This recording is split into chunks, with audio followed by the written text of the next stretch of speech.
This hive is full of honey and bees ready to hatch, but there's not a live bee in sight.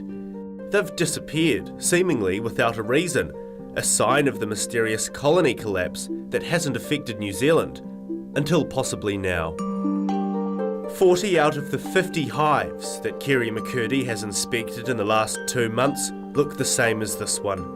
He rents out 300 hives around Auckland City and is expecting to find even more abandoned. I think it will be the same, going by the telephone calls from customers saying that their hives are dead.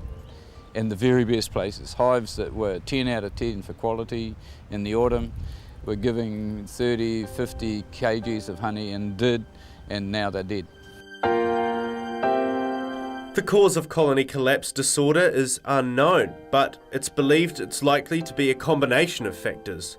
Pathogens like the varroa mite, pesticides, possibly genetically modified crops, or cell phone radiation.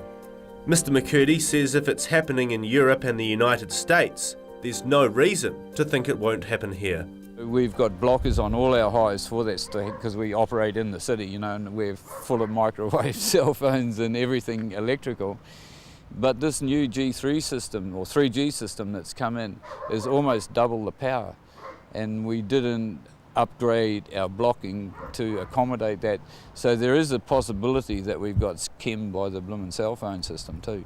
Both the National Bees Association President Barry Foster and Federated Farmers Bees Chairman John Hartnell, however, disagree with Kerry's diagnosis. Well, I don't believe it. I think it's wrong to be calling it CCD. I don't agree with that.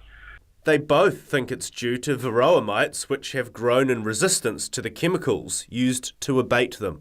We've got away with it longer than we should. The history overseas would show that 10 years is the window from when they start using it to when we start to see resistant mites. Well, in Auckland it's 12 years now, so we've probably got away with a couple of years. Barry Foster says he's seen similar symptoms from the varroa mite where chemicals have not been applied properly, and he assumes this is what has happened.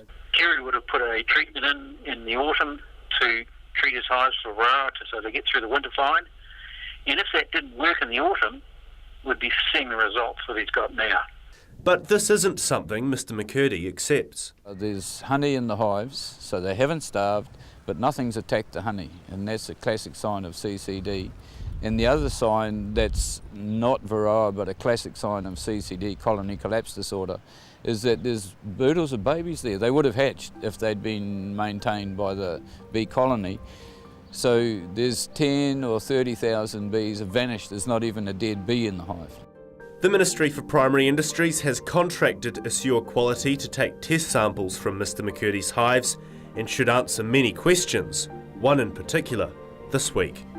John Watson, Auckland, Country 99 TV News.